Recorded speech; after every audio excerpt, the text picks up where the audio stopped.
this week's episode of The Higher Self, our guest just made me realize this is my first podcast as a married man. Big deal. Big deal. So I don't, we're going to see what comes up. Blue, how are you?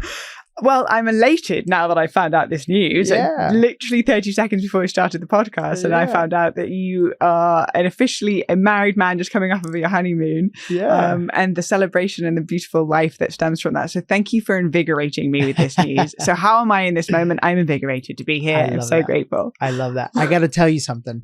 I purposefully never, I know people might think this is crazy, but I purposely never know anything about anyone that comes on the show, because this way I could just be in the moment, you know? And Casper today sends me a bunch of your reels.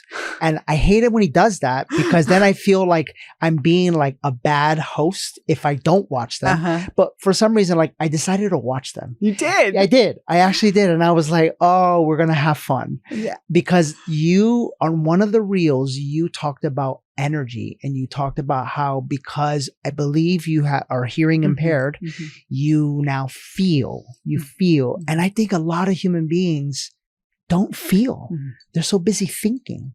So first talk to me about, you know, being hearing impaired and how it led to you being able to feel more. I'd love to hear about that. First and foremost, A, thank you, Casper, for sending the reels. B, thank you, Danny, for watching them. And C, the realm of feeling. So this has been my greatest challenge to date, and also my greatest gift simultaneously. And I do believe that our greatest challenge has within it the seed of our greatest service and our greatest gift in life for every single person. And so this specifically has been mine. And it was over a decade ago where my brother and I both have experienced a significant hearing decrease. And it is hereditary and apparently incurable. So I'm in my mid-20s and I'm getting this news, and it's pretty shocking. And it really went through many different stages of grief and sadness and denial and anger and confusion of like, wait, does this mean that I'm not going to be able to communicate with people around me? Does this mean I'm not going to be able to hear music? Does this mean I'm not going to be able to sing?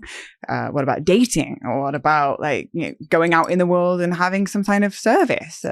And so it put everything in question. And over the past decade, it has been a journey of me diving into the core of it and really asking the uncomfortable questions of what am I not actually listening to? If my hearing is quote unquote taken away, what am I not actually listening to? So powerful. I think that there is so much noise in life. There is so much spoken just to fill the silence, because the silence is uncomfortable because it makes us feel something. So let's fill it with noise. Let's fill it with distractions. Let's fill it with more stories that will never end. And when there is a sense that's taken away, there is a book called The Radiant Sutras, and there's a sutra number 66, and it talks about when a sense is taken away through deprivation or age or injury, awareness has to spiral inwards. And it touches that glistening space of life beyond appearance.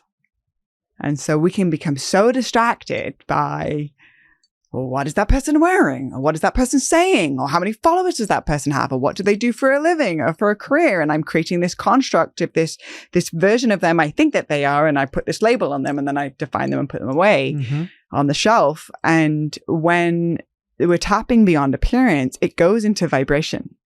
And if we look at anything under a microscope, we'll see that it's vibrating at a certain frequency. So there are infinite amount of radio stations happening at once. And every single person is a certain radio station frequency. And that frequency is an accumulation of all of their life's experiences, decisions, and how they choose to expose themselves on a daily basis in the mundane moment. And so if we can train ourselves to actually listen, not to the words, not to the distractions, but to how does my nervous system feel in the presence of this person because of their capacity to meet all aspects of themselves and love it into wholeness? That, I think, is actually what defines success. Is somebody that allows others to feel safe in their presence because they have been in integrity and authenticity with their human experience. And so that is what it's catapulted me into, is the realm of navigating the world almost like a dog. The dog doesn't care how many followers you have online, but the dog does care in your vibration and your energy. And so the dog will go straight to the piece, the truth behind the truth behind the truth. And I think in a world of masks and illusions and a world of make-believe, even with looking at the political situation of the puppet show that's being played out, it's the most inauthentic thing possible. Well, that's just a projection of us as individuals. That's right. So where are we not being real with ourselves? And there's something that I was really feeling into in the car on the way over here and having a beautiful conversation with my friend Campbell on authenticity is that, well, if everybody likes you, then you're not being authentic. And so that realm of feeling is tapping into the authenticity of the pulse behind the person. And that's the truth, or as close to the truth as we possibly can get. And so my invitation was, let's turn the volume down on her hearing for a second so she can learn to actually listen. And then from that place, once it's genuinely integrated, how can I create that to be my service? So my greatest challenge led into my service. And that is why my podcast, or whether my public speaking, or just even in conversation with whoever God has placed right in front of me, is to invite us into a deeper place of feeling. I love that. There was a moment when you were speaking when you said, forget about listening to the words, but listen to how, this person makes you feel. There was so much truth, like utter truth behind what you were saying, that you got to replay the clip or something, because I literally was like, I wanted to laugh because it brought me joy. It brought me so much joy to hear someone speak truth. Like sometimes I don't approach it the right way, but I love truth.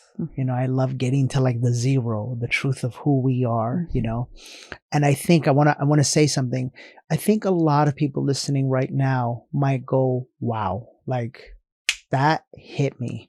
And as you were speaking, I was realizing how many years of my life I spent not listening to the truth because I was afraid.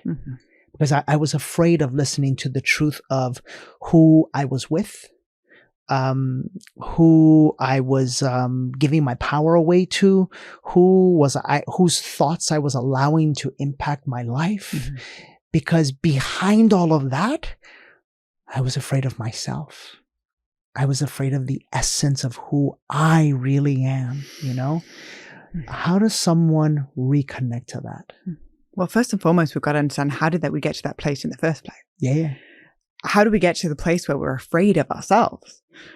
Well, I don't want to generalize, but also to create an understanding of the golden thread that most of us have gone through is like, from the moment that we're born, we come, this soul incarnate, come through the Stargate Enterprise between our mother's legs, and we enter into this world all slimy. We're like, whoa, okay. And then all of a sudden the world just projects onto you who you are. Here's your name. Here's your social background. Here's your religion. Here's this X, Y, and Z. And then we're going to put you in a schooling system that will take what is naturally an artist and a scientist and an architect, and we're going to grade you from the same grading scale. That's right. So if you get a good grade, then you're a good kid. Congratulations, tap on the back. But if you get a low GPA, all of a sudden, you're now a bad kid. Yeah. But actually, you're judging a fish in its ability to climb a tree. So now all of a sudden, that artist will think, well, I'm a bad kid, or I'm dumb, or I'm stupid. And this is already the construct that I've been given or told who I am. So I'm trying to fill that space. And then I'm being judged from the same grading scale. And I've been told that I'm dumb. So I'm dumb. And I also don't really know who I am. And it's not really the right space to allow us to recognize that our uniqueness is our superpower. That's actually where our superpower comes from. And there's a unique fingerprint that every single person has that allows us to be a piece in the bigger puzzle of the web of life, of how we create this ecosystem of uniqueness, creating a unity between all of us. And so how can we receive the gift of life if we're not home? How can we receive the FedEx package if we're not at the house? So if I'm not being authentic to what my soul is saying, my blueprint, my unique genius that nobody else on this planet can bring, and that's available to everybody. Everybody has a unique fingerprint. Everybody has a unique signature. Everybody has a unique thing to bring to this planet that nobody else can do. However, We're afraid of that because the second we start asking questions of like, why am I doing this in school? You get scolded. If you ask while we're in the math class, why are we doing this? Why are we learning this? How am I going to use this as an adult? You get told to be quiet and just follow what is being said. Otherwise, you're a bad kid. So we're afraid of our own uniqueness because that represents us getting ostracized. And the survival mechanism for us as tribe animals is that we've got to stay with the pack. Sure. Otherwise that we won't survive. Mm-hmm. So if I start asking the questions and doing things a little bit differently, I may not survive. So it threatens our very survival instincts that runs in our DNA. So we're not in a system that supports it. And yet simultaneously, I believe that when we really have the courage to say, actually, no, or why, or that doesn't feel good for me, this is where the universe can actually find you because you're home now. You're being authentic, and you're also facing the fear of maybe you're not going to be liked. And that's actually part of the path of being authentic and being truthful. But once that journey has started, once those questions start to get ticked away and be like, all right, what is actually going on here? Well, really, we're floating on a massive rock, hurling through space at millions of miles an hour, held into orbit by a giant ball of fire. What on earth is going on? None of us actually really know, but a lot of us are really good at pretending like we do. Mm-hmm. But when we can start actually being like, I don't know what I don't know, but what I do know is how I feel in this moment. I'm going to honor that and let that be my guide and let my heart be my guide. Life starts giving us gifts that just go, this is too good. Mm-hmm. It starts becoming a little bit irresistible, and it's the irresistible frequency that starts to unlock other people. Mm-hmm. If I'm in my joy and I'm in my alignment, I'm in something that really genuinely sets my heart on fire, I can tell you, I can sit in the presence of another person and awaken them through what is authentic to me. And this is how it spreads. So we need to do this together. We're all sharing the same planet. We're all in this together. There are these like man-made borders that separate us, but ultimately we are all interconnected through the web of life. And so when one person awakens and has the courage to ask the deeper question and has the courage to say, hey, what was I doing at 5 years old before the world told me who I was supposed to be? Oh, I was making up songs. I was writing poetry. I was doing dances with my girlfriends. Okay, how can I bring more of that back into my life to honor that version of me? That is a revolution in itself. And that revolution spreads. And that's the revolution that I'm 100% here for. Of getting curious of what is it that really lights you on fire, and how can we acknowledge, respect, and understand why there's fear there to be authentic, but now make it a new North Star that this is the direction I want to move in. How did this journey begin for you? What happened for you? For me, it was my mom dying. That just started everything for me. I would say that it was definitely the diagnosis of my hearing. Okay. Of everything being in question. Like I said, the original questions of like, all right, well, if I won't be able to hear music, or if I won't be able to date or communicate with the world at large, what is it that's holding me captive by my own fear right now if tomorrow is not guaranteed? And I was afraid to sing in front of people. I was afraid to speak in front of people. I was afraid to be seen in general. I was afraid of the deeper questions that were niggling away that I masked by distractions. So when everything is kind of put on the table in that way of being like, maybe you won't be able to hear tomorrow, it made me look at the deeper questions of going, all right, I'm not going to buy a TV and distract myself. I'm going to buy a guitar and I'm going to learn how to play. I'm not going to spend this money on more shopping. I'm going to spend this money on going on a solo trip around the world. I'm going to go and experience life and put myself in uncomfortable situations to meet myself over and over and over again. Because if tomorrow isn't guaranteed for anybody, the only moment that we have for the rest of our lives is right now. And how all in we go right now is what will set the path leading forward. Mm-hmm. It's usually a pattern interrupt, like a death or breakup. Or like a illness. For me, the sense being deprived.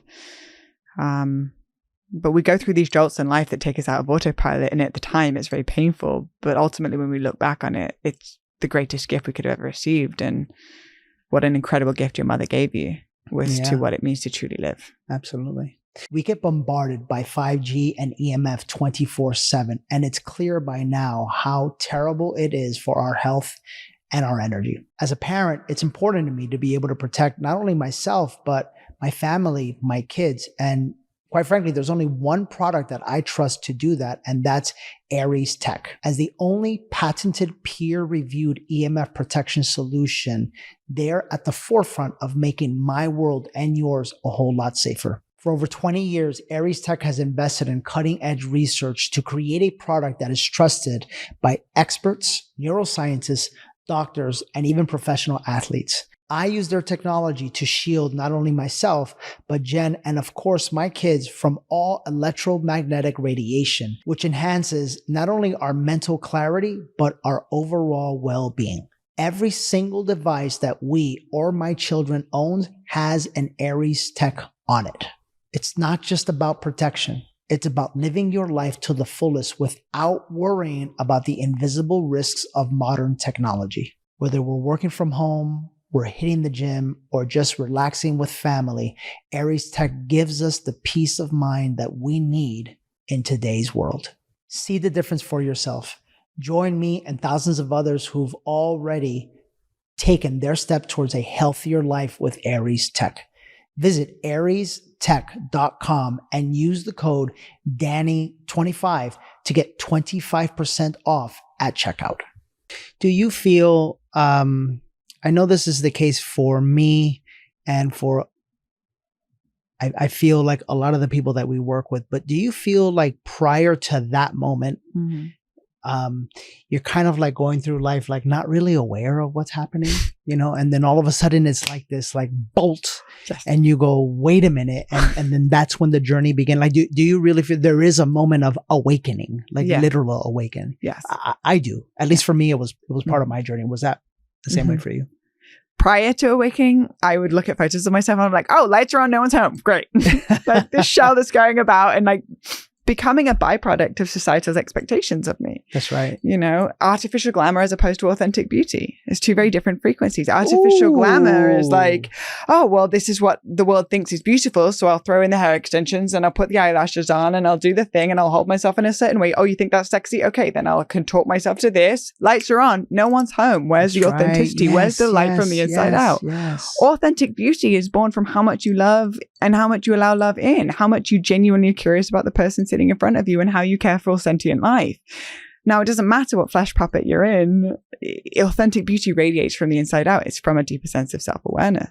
Yeah. So I was living artificial glamour and I was living lights are on, no one's home. And I can see it in my eyes, the windows of my soul. I can see photos of me where I'm like, okay, cute, but like, what you doing? Nothing that right. Are you a cog in the system, or are you actually one to create seeds for the next generation to actually be born from a default of magic?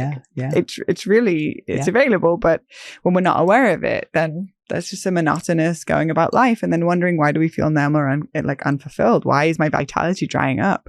And so that awakening moment came. There was multiple of them. I think that if I had just gone from completely asleep to completely awake overnight, maybe I'm wrong, but it would have fried my system to wake up to this much information or this much clarity, and also this much I don't know.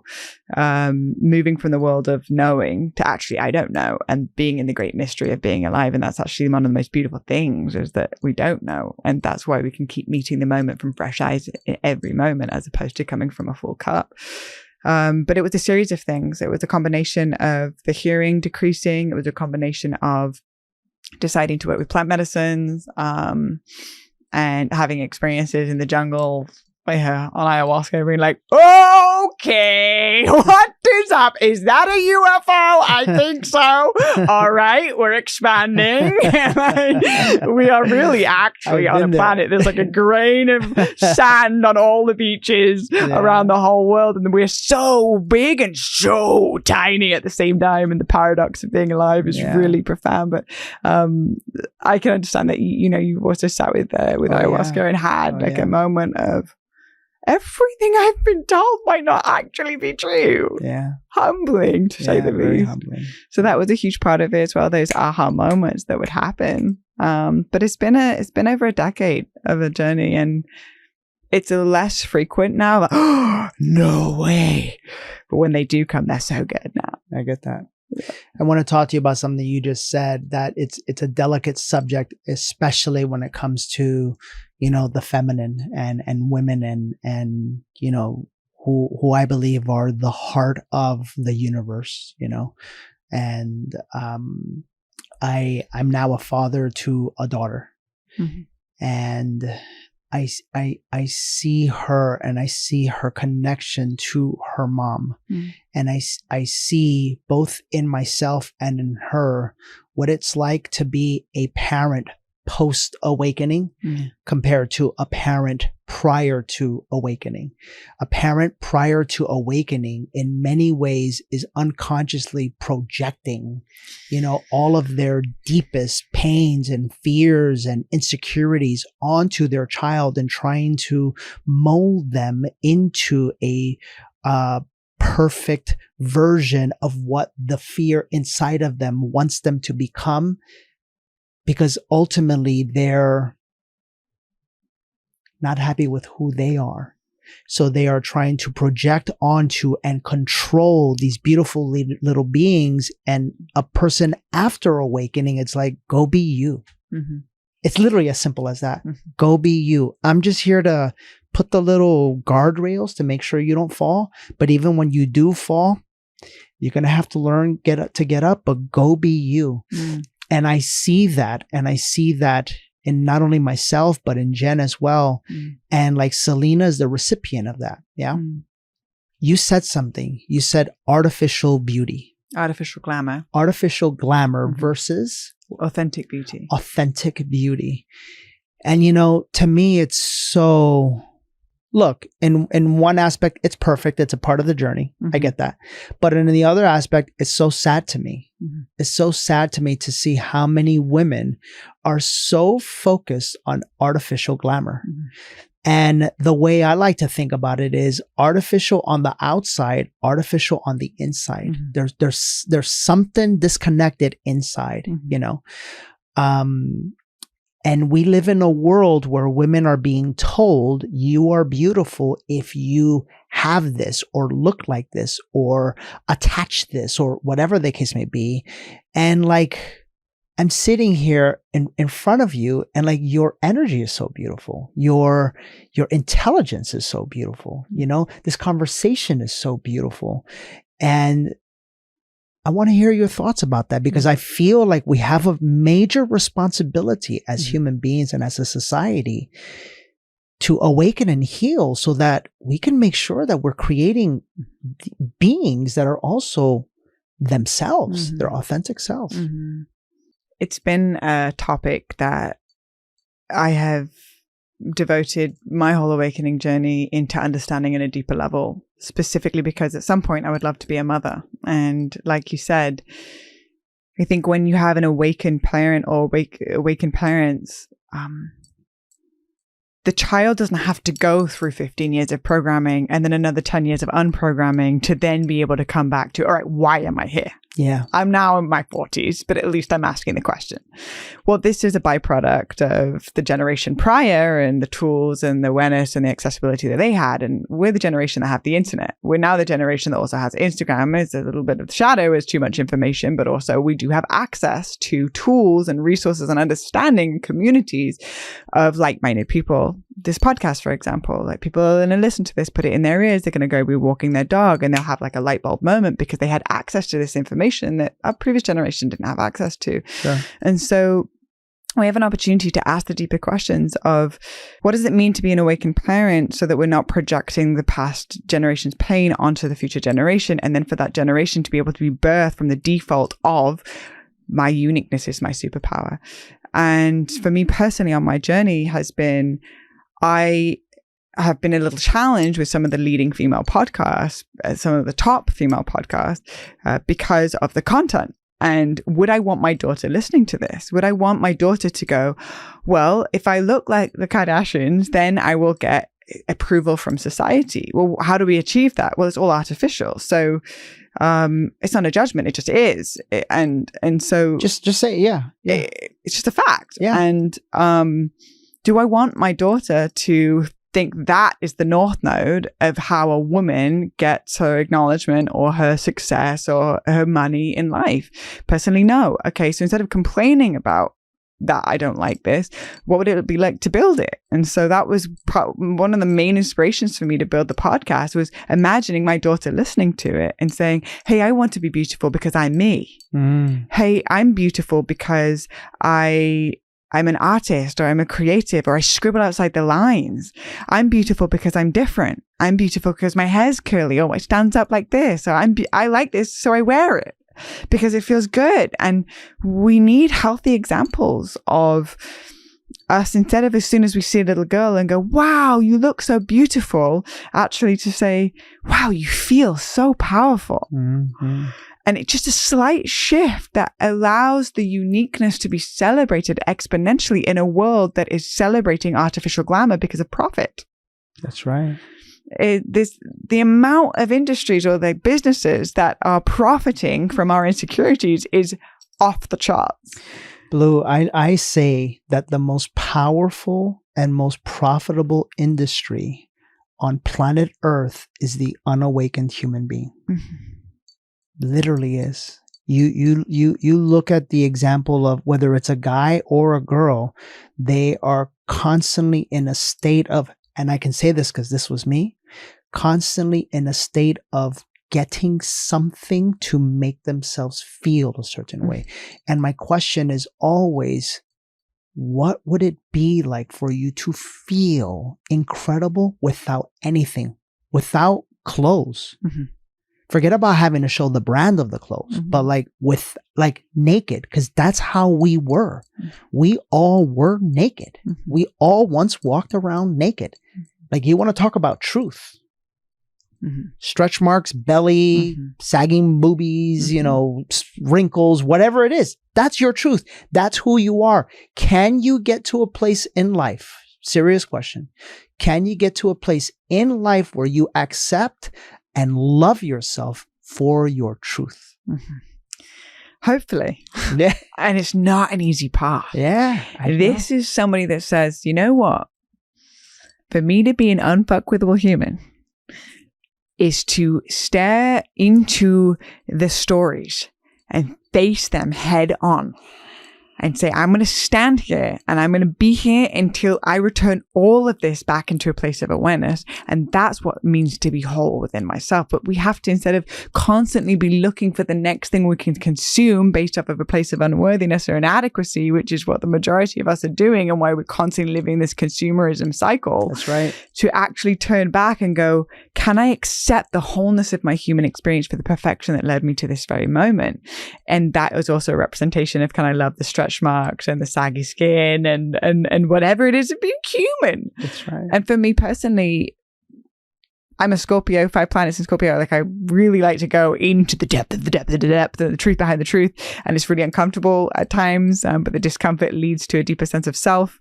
I placed myself in a position where I did a darkness retreat for 4 days and 4 nights. And there was a lot of noise that was happening and I was distracting myself and I was starting to get caught up in the cycles. And so I put myself in a cave for 4 days and 4 nights with no light whatsoever, complete pitch black. And all of the stimulus of the distractions and the noise and the doing, it's amazing how the doing cycle was just like running like this. And even when I was in the darkness, I was like, well, I'll do my crunches and I'll do my yoga and I'll have a bath and then I'll do my mantras and then I'm going to sing and it's like, hey lady, you're still doing, even if it's with your spiritual paraphernalia, like you're still doing all the things. Like, what would it look like to sit in the void? Because only in the void of nothingness is where pure originality is born. Yeah. But we are otherwise just recycling everything that we've heard from everyone else and our peers and our school and what we've learned on Instagram and that Instagram reel, and filling our mind with so much noise that pure originality cannot be born. And so we're all walking around as carbon copies of each other. And again, wondering why we're so disconnected with our relationship with God. That cannot be named, the eye behind the sun, the thing that created all of this. And so we say in the spiritual community that, we create our reality. And that's only half true. I don't know. Did you create the traffic that was on the way here? Did you say, all right, cue car to cut me off now? That would be a lot of responsibility if we had to create our reality.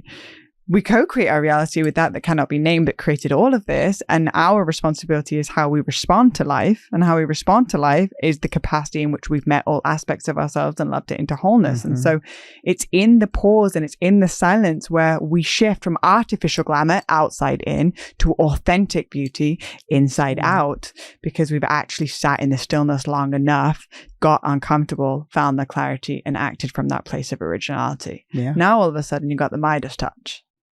Absolutely. It's not about what you do, it's about who you be while you do it. That's right. And if it's coming from a place of self-acceptance, everything you touch will turn into gold. I have so much to share. So much to share. I want to share, you know, I haven't shared this publicly, but I like the flip side of that. I went so deep in this journey. I'm talking, I went a couple of years of literally no TV allowed in my house, no sexual interaction with women, no animal. I went 100% plant-based. I fasted for 23 hours. I probably did mushrooms every month for like 10 months in a row. I did, you know, a whole bunch of, I just did everything. I just did everything.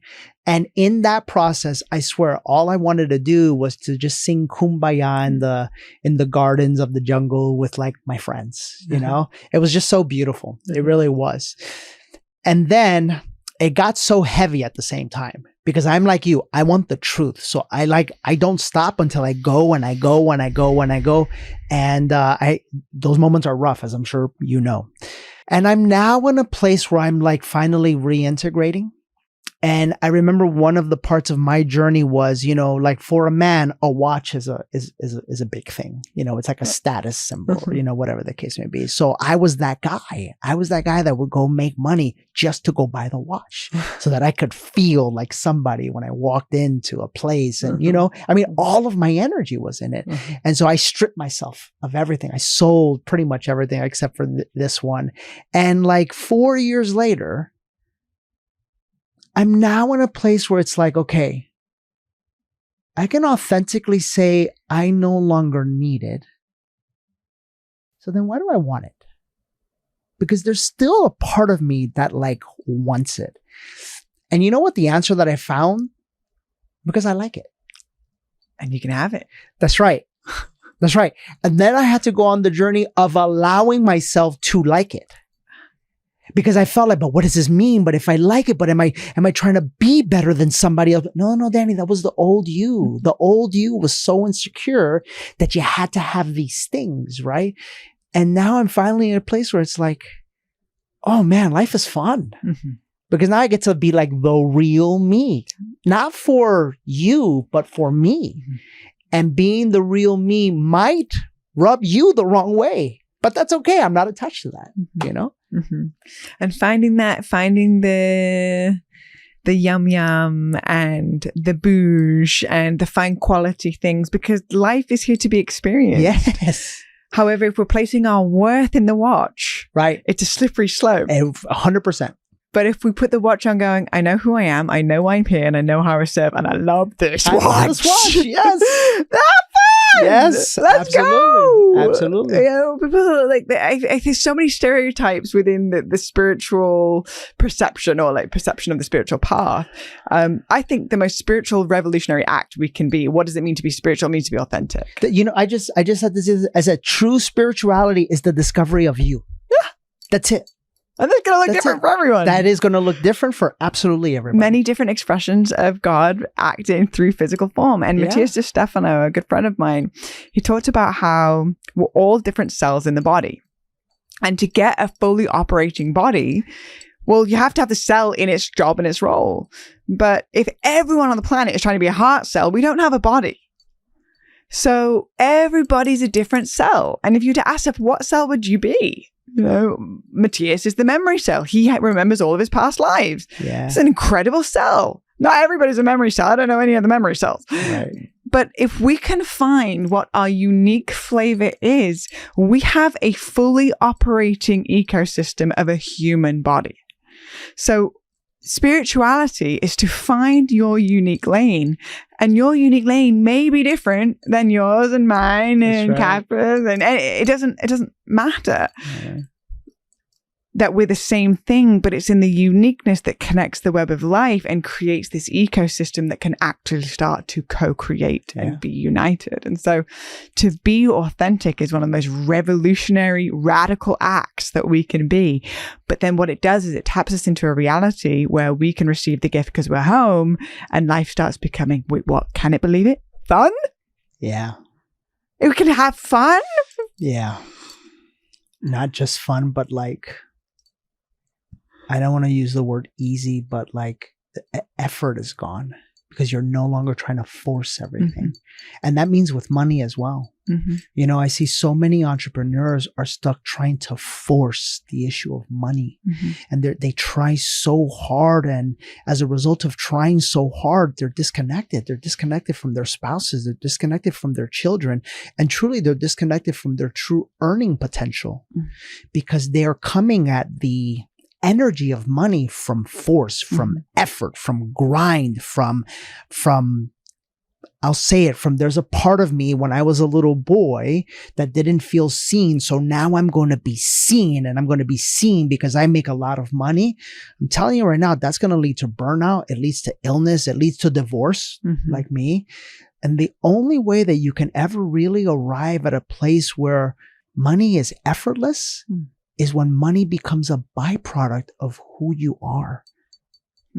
But for that to happen, you have to go on the journey. You have to awaken and discover who you are. And what I could promise anybody listening, you discover who you are, you literally will never work a day in your life. It just comes. It just shows up. Then it's just about how big do you want to be matches how much you receive. It's that simple. Isn't it crazy how that works? The feminine receptivity of receiving when living a life of alignment. I in this current chapter of my life, I'm working on a tarot deck. So I'm building a tarot deck with my dear friend Lily from scratch. We're doing 78 original pieces of artwork, and we're depicting the whole hero's journey. And we're spending so much time in the studio. I've put my podcast on a pause, and I've put all my other work on pause. And I've never made more money in my life and I'm not doing anything. I'm literally just making art. And I'm like, how is it coming in from random directions? I'm like, went into my PayPal the other day and I was like, wait, what? How is that even that? Where did it come from? I'm like looking at my receipts. And I'm like, because I'm not even sending any awareness to it. But for 5 hours a day, 9 hours a day, like 5 days a week before, it was just making art. So it was just me and God. And I'm just there, just like in this frequency that is like, so beautiful. Oh, come on. You know, it's this timelessness. It is a dance for me to meet myself over and over and over again with every piece of art that's coming through, turning a blank page into something that breathes life. And then being like, I remember being so broke and so limited in my decision making because I literally had $400 in my bank account, and I was like, hey, you want to come on this vacation? And I was like, I can't, I'm broke. And really like overthinking and just trying to constantly like strive to make the money and force it and make it happen. And now when I would say like many years later, to be playing with the realm of cause and effect, of frequency as opposed to from the mind, it's so interesting how abundance, financial prosperity aligns with authenticity. Authenticity is the most magnetic quality that exists. And what it does is it aligns us with our feminine receptivity of receiving, and that which is meant for you will find its way to you. And the more actualized our authenticity, so for example, like creating the podcast or creating a body of work that is really genuinely from the highest excitement, greatest joy in a place of timelessness, then that will have its consciousness of its own, and it goes out into the world, and then all of a sudden it just starts bringing in opportunities, experiences, open doors, open windows while you're asleep. That's right. So there's one journey of, I mean, for me personally, and you just mentioned the divorce and like having to go back to zero and really finding out who you are. There is a part of the journey where there's the tower card in the tarot, which is everything has to crumble. Like I had to be so broke. I had to leave my job and be so broke to figure out like, am I feeding the dog or am I feeding me tonight? Like it wasn't like just hand it. Yeah. It's a very real thing, but who you are in that moment. And how you choose to show up in that moment will be the gift that keeps on giving for the rest of your life. I've been there, and you're absolutely true. So it's not easy. Is it worth it? Oh my goodness, 1,000 times over. Yes. Is it easy? No, it's not easy, because every single thing, not only in your generation, but of 7 generations prior to you, of the stories that have been told based off of survival mode, will be faced. That's right. But does this mean now that you're no longer passing it to your child, to your daughter? Yes. Something you just gave me goosebumps, because we just realized Selena has been, I need to not do that. I'm just going to be me right now. And part of what me loves is going to the most beautiful places on the planet. So we love visiting the finest hotels. That's San Isidro Ranch, Montecito. It is one. It's like, it's 3,000 a night type of deal. It's one of those places. We're getting bougie. Right? We are. Yeah. Or we're going nice. We're going nice because it's just nature. But we just realized Selena has been to, in 9 months of her life, she's been to Italy. She's been to, a beautiful, one of the best places in Cabo. She's been to New York. She's been to Miami. She obviously Texas, here in LA, in California, obviously London. No, like she will never, ever in her energy understand what it's like to live a life of not having. Because we did the work. That this is why this is incredible. Like when you really think about it, and I'm not just talking about money, by the way. Think about love. Like I know what it's like to like not have love. I know what it's like for my mother to not be able to tell me the words "I love you" because it would be stuck here because this was closed. I know what it's like for my father to not be able to show love to me. Right. And like for her to have 2 parents that all of it's been worked on. So now you just get to live life. It's beautiful. That's the reward. That's it. It's the inheritance that you get to pass on to your daughter so she can see mom and dad in love. Yeah.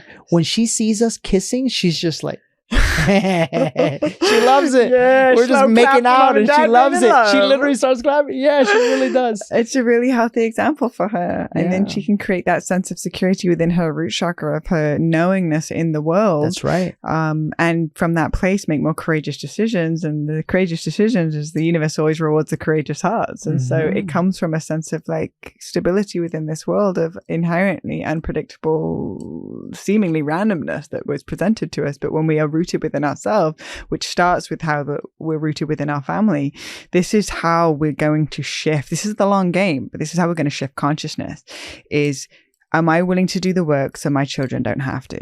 And so that means that they can start from a place of a sense of self, a sense of safety, and a sense of curiosity around what it is that their uniqueness is to bring to the planet and celebrated by their parents, and not intimidated or threatened by their parents. And so this is some of the greatest work that we can ever do, whether we're wanting to have children or not.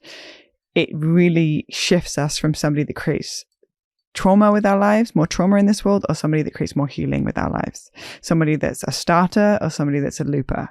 Somebody that is creator consciousness or somebody that's victim consciousness. That's right. And the ones that make a ripple, even if it's just one person, we have left the planet more beautiful than we found it.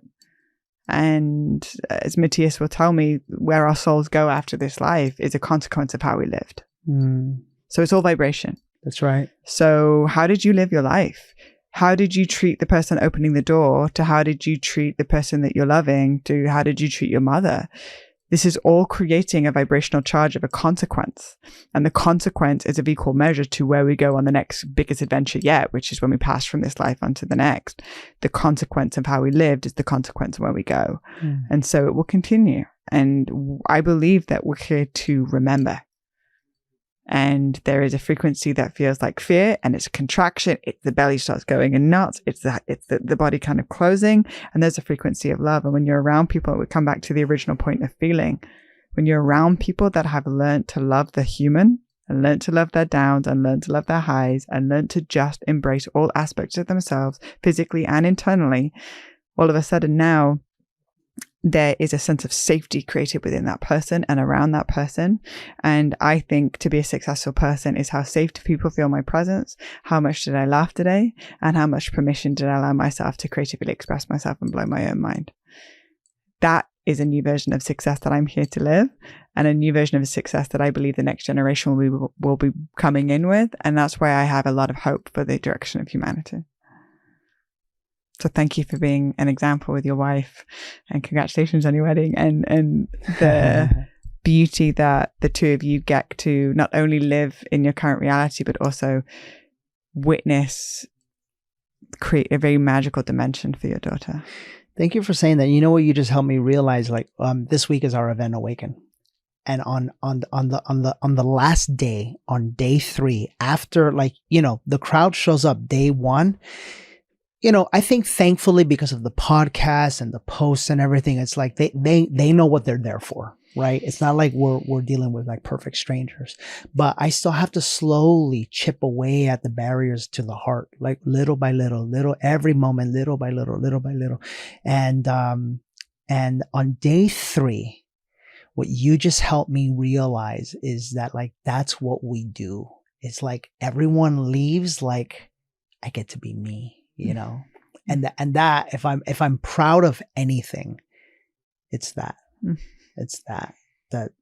and then in truth, I really believe that every single one of us as human beings, because Blue, you're doing it right now. You're doing it just with your words. You're doing it. Like Casper's doing it, like with the camera and with it. We all, once we find our gift and like what makes us us, like, we get to use that gift to help humanity. And yeah, you could even monetize it. And that's beautiful. It's beautiful because that's the way you get value in return. Isn't it such a phenomenal feeling to witness someone give birth to themselves right in front of you? Yeah. Oh, come on. Yeah. It's wild. It's such an unbelievable high. It's like, oh gosh, they're recognizing their own power. We're in for it, fam. My favorite moments of life, right? It's after I've been speaking to people, like people join the program, whatever, and I've been like telling them, like, you know, whatever I say, right? And then we're in ceremony. Yeah. And they get up and they pull off the blindfolds, and there's tears in their eyes, and they're looking around, and they finally look at me, and I'm just waiting for them to look at me, and then they go, I get it. Yes. That's the fucking moment.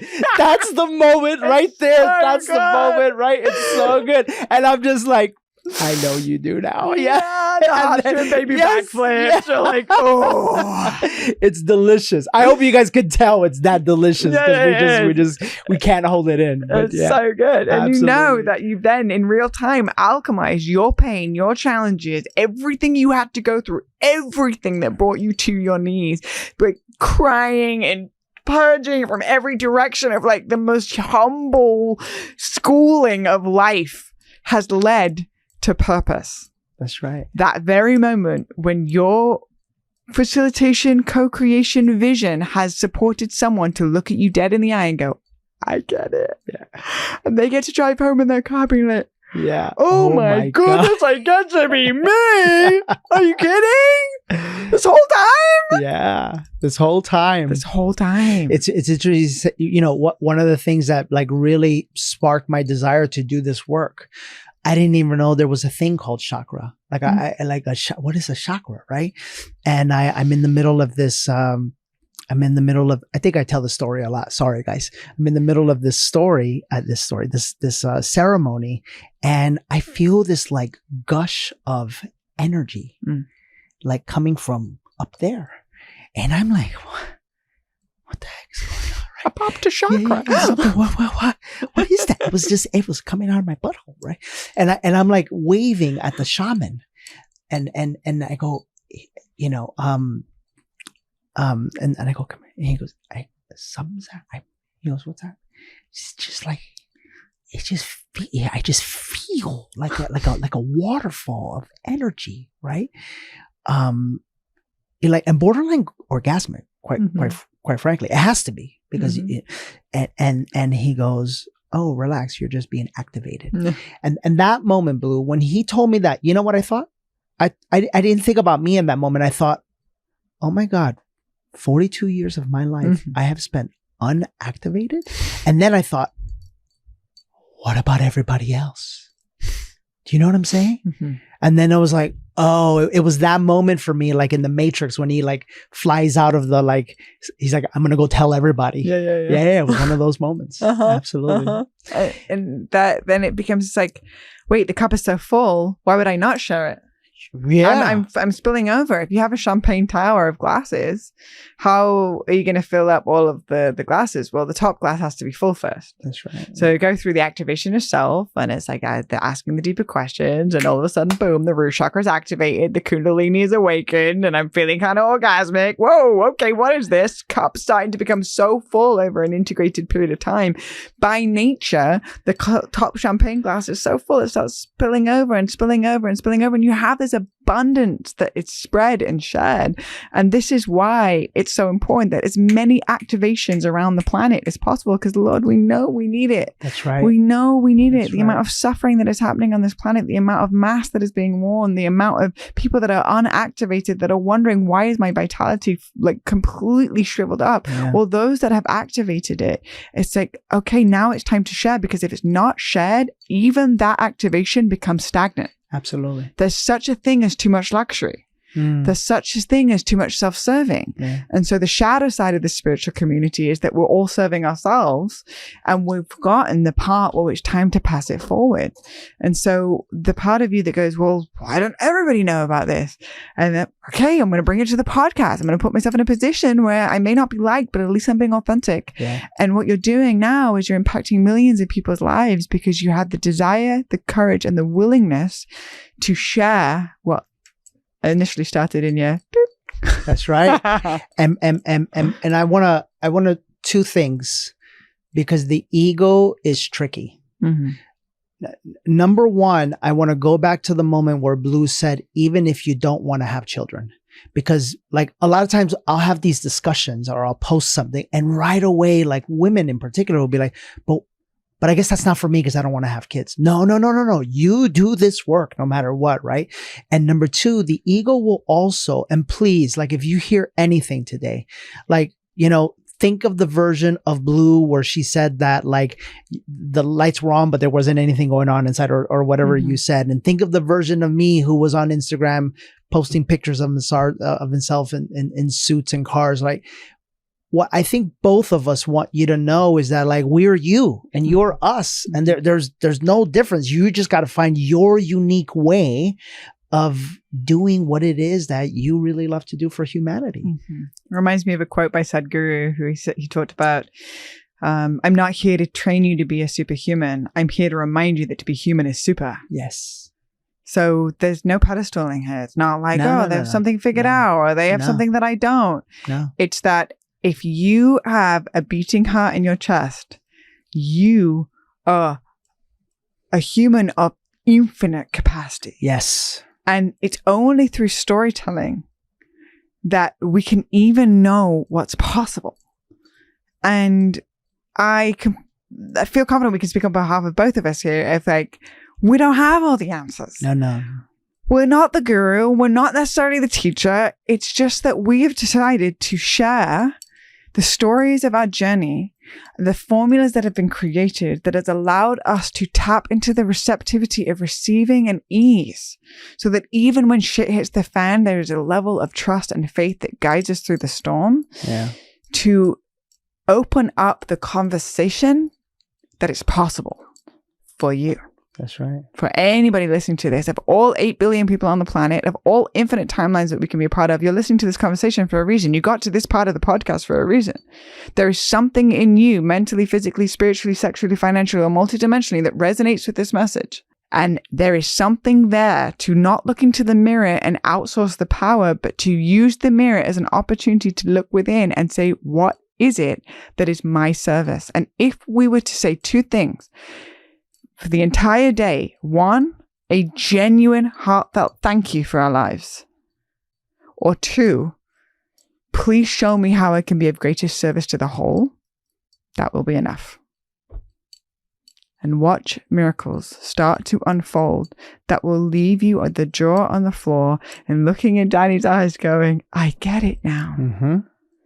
Thank you for being the courageous one that allows yourself to be witnessed in your human and everything in between, and also the beauty, so that I can remember myself too. And eventually, once this has been integrated in you, yes, you watching or listening, you will then do it for somebody else. Yeah. And they will then do it for someone else. That's right. And they will then do it for someone else. And it just keeps passing on. That's right. And I truly believe that the next coming of Christ is not a single person standing on top of a mountain telling us what unconditional love looks like. It's a body of humans that have remembered the Christ within. It's a large body of humans. We've got to be in this together. I committed to no longer talking about that subject. Because it brought me, I'm realizing it brought me so much anger that I was speaking truth, but from the wrong energy. So for right now, all I'll say is amen. Amen. To what she just said. How can people find out more about you? So I'm pretty active on Instagram. Okay. I love to be a storyteller. And so my Instagram handle is blue, BLU of Earth. And then my website, blueoferth.com. Okay. And keep your eyes peeled for, it's not for a while, but in 2026, the beginning of 2026 is when the tarot deck launches. It's called Heavenly Bodies Tarot. And that is illustrated and written and created by myself and Lily Ashwell. And so that's be coming out soon too. But they're the main places that you can find me and continue to go on the journey.